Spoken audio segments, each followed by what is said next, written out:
let's get to the big one, team. The Kentucky Derby, a race that many have framed as journalism against the field. We'll see how we feel. There's some rumors floating around that maybe there's going to be a scratch in here. We're going to wait and see what happens, because Baeza at number 21 makes this race very hard to talk about until you know, in my opinion, if he's getting in or not. We're going to wait and see. I'm going to say right now, my opinion is it's 50%. Somebody in the body of the field is going to scratch between now and scratch time on Saturday. But you guys can answer the question with Baeza, without Baeza.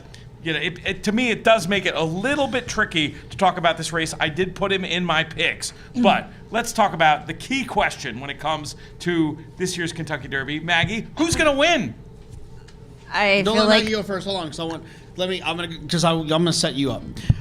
So I just want to say this. I like East Avenue. I'm gonna pick a different horse, but I think East Avenue is interesting. I don't think he has to get the front.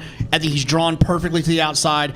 I think two horses are the most likely winners. I think Sovereignty, who has habitually been a bad workhorse, is one who's now working well, so he's obviously doing better.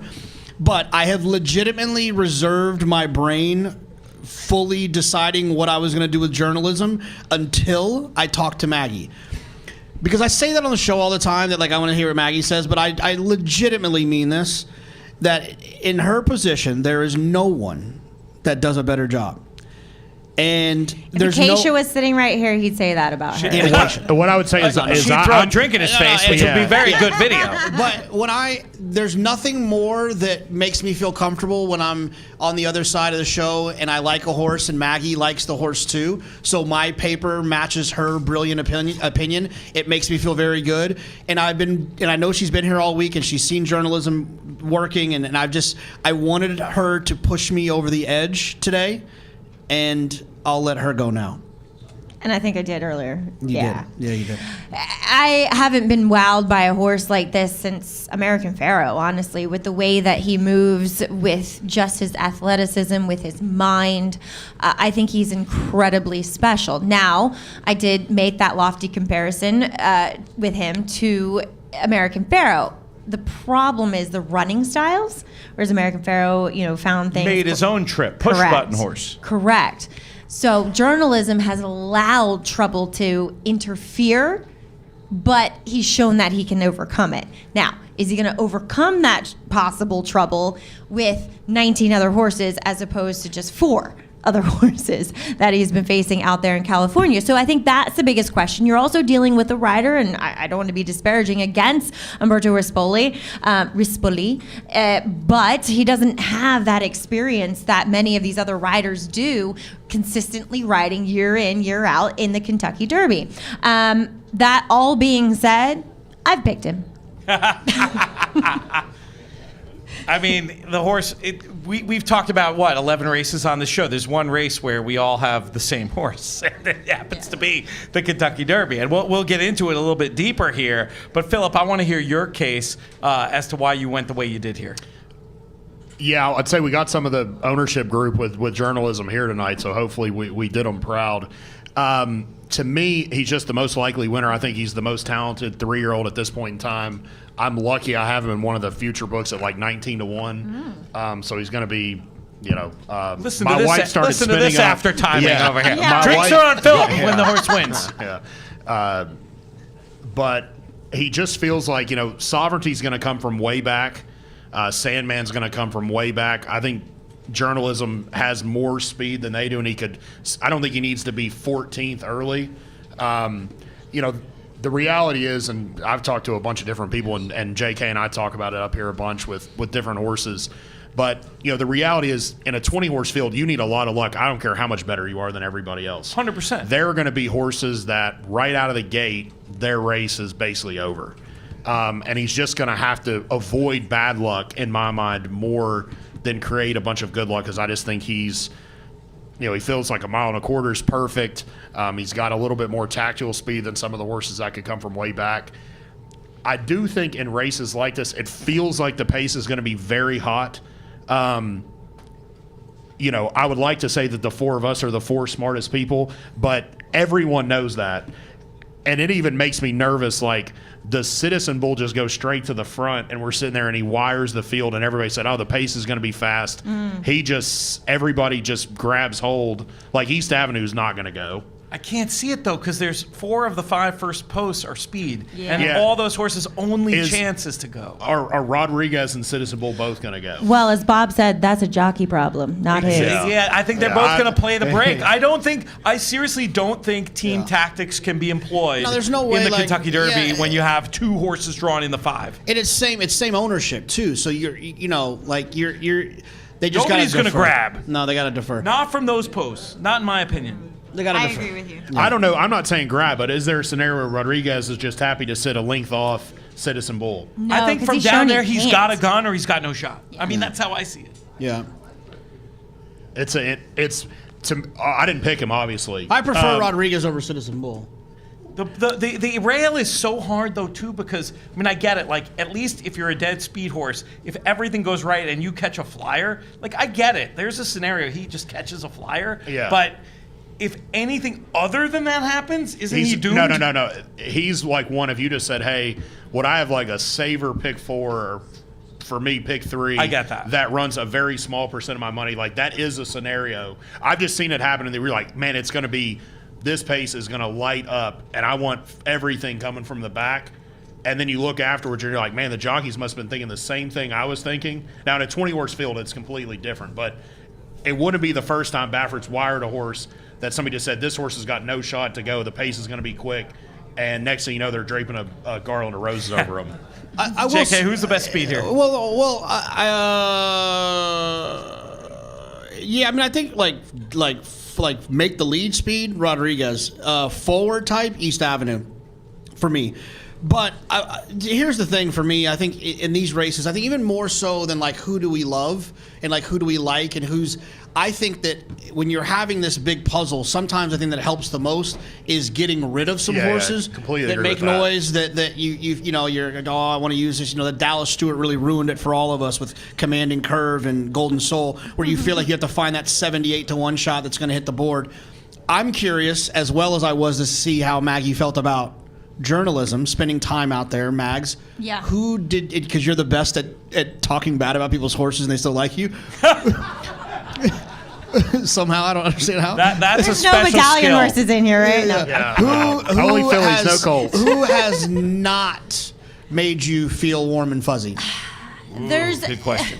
There's only 2 that potentially could be short prices that have not. One of them, Sandman, a horse that Maggie now a villain on TikTok. I would just like to point that out.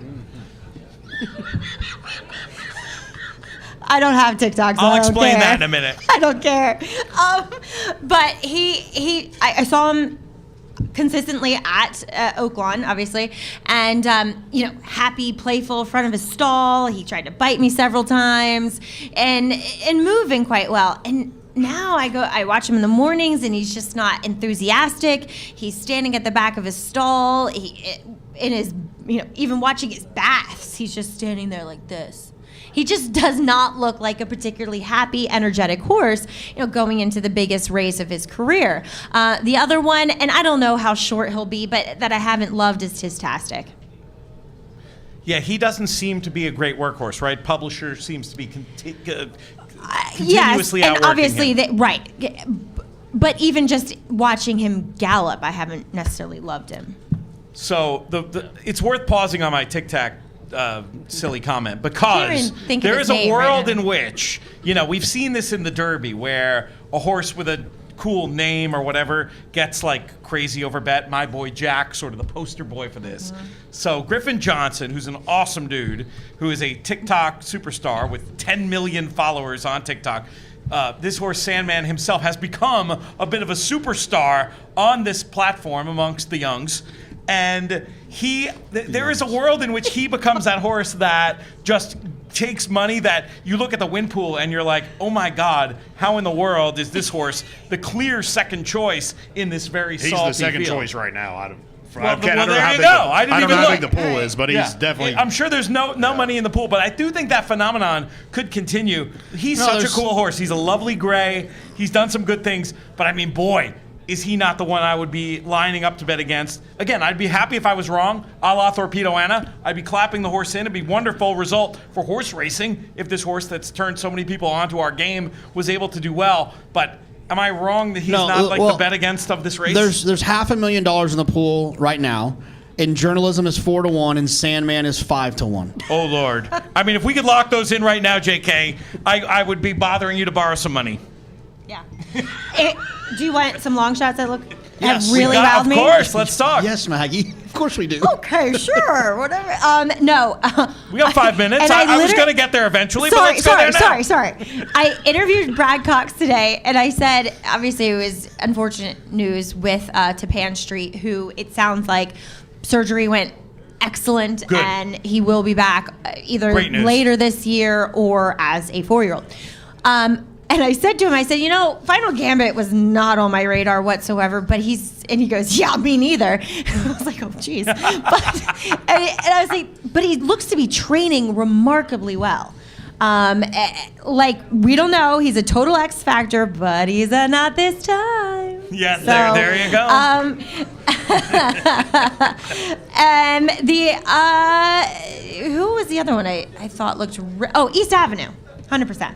We need to talk about a specific horse, and then we're going to do a long shot thing to wrap us home and send us where we need to go. But the other interesting thing, looking at our picks, is all the love for Sovereignty, and this gives us a chance for our hardcore people watching at home, listening at home, to get out their bingo cards and cross off Bill Mott with a target. JK, tell the people what I'm talking about. Yeah, I mean, he just Bill, and for me, it's like sometimes he'll just have horses in spots and they're supposed to run well and they don't, but it's not the spot that he's pointing to, and I think that it's one thing that we've seen, and it's kind of how I feel about him now. My point that I made quickly earlier is that I've heard about how he's not a good workhorse, but suddenly he's working well, so that makes me feel like he's gotten better. That's why he's working well. And so I don't love his style. It reminds me a lot of an Orb situation, which I guess that could be a positive. But if there's going to be a meltdown, yeah. Yeah, and if the pace is supposed to be as quick as it is. So, look, I think that I thought that it was him and Journalism that were likely to win this race when I got here, and then I talked to Maggie. Now I feel much more confident about just Journalism, but I'm not going to get beat by Sovereignty. But to be fair, just watching horses stride, while Journalism has a lot more fluidity to his stride, you want to talk about two horses that really cover some ground. Sovereignty covers massive amounts of ground, too, with his stride. He's an interesting horse. There's no doubt about it. Phillip, I want to bring you in to talk about a horse in this field where there's $1 million babies that cost $2,500 that you put in your picks that I also like. I mean, if I'd had 5 picks, he would have been in there. Tell us what you think about Chunk of Gold. Yeah, I just think, to me, the way I think about the Derby and the way I think about every race is just, how are you constructing your bets? If all you're playing is pick 4s, pick 5s, whatever, then he's maybe not a horse I'd be including. But if you're playing tries and supers, I thought Chunk of Gold was really interesting. I thought, Magnitude caught a flyer in the Risen Star, and nobody was going to catch him. He ran the fastest buyer of any 3-year-old this year. And then last time, I thought he moved early into a really quick pace, and everything else was coming from a lot further back than he was to win. He looks like he's training well. I could just see him being a horse that could be mid-pack and getting first run. And if Sovereignty gets into trouble or if Journalism gets into trouble, he just seems like an honest horse that tries, and he could get a trip and get a jump on some of the deeper closers. He's drawn outside. He's not going to have to at least navigate being down in the masses probably. He's a horse I just think that is an interesting price. And I think, like JK said, I don't want to be trying to spend a bunch of my money on horses like that on the win end, but if you're playing tries, if you're playing supers, I just think he's a horse that could outrun his odds. We got the X-ray back on Chunk of Gold. He got that dog in him, and I'm with you. This is a horse that's going to be a price that can get something. Maggie, let's bring you back in to talk about Grande. I just want to say, with regards to Chunk of Gold, I did not know his trainer Ethan West before this week, Great and I kid. am Huge fan. Oh, he's awesome. He's we a had him on the dude. Monster I love Pod. him. Love that guy. Yeah. So Grande, I think, ran a better race than Rodriguez in the Wood Memorial, and maybe I'm just being a homer that I want something productive to come out of the Wood Memorial, and it has. I mean, Mo Donegal came out of there and he won the Belmont a couple years ago. But we get paid the same no matter what. But Grande, light on experience, but I felt like getting good at the right time. Now, do I think like if it was a traditional Belmont year that he's a 1.5 mile Belmont horse? 100%. But I just thought there was a lot of upside with him. Looks as though he's training incredibly well, and that's something that I've often questioned sometimes about Todd's horses heading into the Derby, and the results would indicate that as well, being what is he, two for like 42 or The numbers aren't starting to lie. I think it's even more than that. I think it's like 56 or something. But it's hard. I think the Derby. I think it's hard to go down too far the rabbit hole for the Derby just because it's so unique, and you run horses in there that you didn't necessarily want to run. 100%. Yeah. Yeah. So I mean, I hear you on Grande being live. Last question before we wrap this. I do want to talk a little bit more about Baeza. Should this horse draw in? And I think he's more than 50-50 to draw in. Am I wrong that he's hella live and almost to me on my value line would be the second choice, Phillip? No, I mean he is absolutely a must-use in any. You know, if all of our opinions is that journalism is the most likely winner, journalism had a lot of trouble, or he had enough trouble to have an excuse in the last race. Baeza had worse dynamics, And though, making Baeza that big ran really middle well. move. Yeah. Now, I'd say, Barnes did no running, and he really was not given much of a shot to do any running, and Citizen Bull disappointed. So, but you could really argue there were 4 horses in there that looked like serious 3-year-old colts. And the only horse that beat him was the horse who's going to be favored in the Derby. Yeah. So, to me, he's absolutely a must-use on anything if he draws in. JK, Maggie, any disagreements, anything to add, or are we all sort of, hey, if Baeza gets in, take him seriously? I mean, it's such a cool story, too. For a mare to have 3 consecutive Derby contenders, one of which winning, the other winning the Belmont, it's incredible. Talk about bread to the purple, blue hen Yeah, right. situation to all time. Any quick thought on Baeza before we wrap? Yeah, I mean, if he draws in, he can win for sure. I know you're excited about him, Pete. So I don't want, but I don't. I just rain on my parade. It wouldn't be the first time. No. My thing is this is like a little sentimental. I just don't. If for him to get in, someone else's dreams have to get crushed. So I just I'll hear, because it's happened to me before when I was a football coach in Texas, making $50,000 a year and working 90 hours a week. I had bet I want revenge. And a future wager, and I was sitting at a Bob Evans in Louisville when my friend called and said, "Hey, did you hear I want revenge scratched?" So I don't wish that on anyone ever. Fair enough. You and Michael Iavarone have something to talk about if you ever get stuck in an elevator. Ladies and gentlemen, thank you so much. Thank you to our friends at TaylorMade, Medallion Partnerships, Stable Recovery, the most fun show we do all year. Thanks so much to the team. Eric Sanders, this is a great job year in, year out bringing this to us. Molly Heyer, we would not be here without her and the fabulous work she does. Thank you so much. Thanks to everybody for attending and watching online. May you win all your Kentucky Derby photos.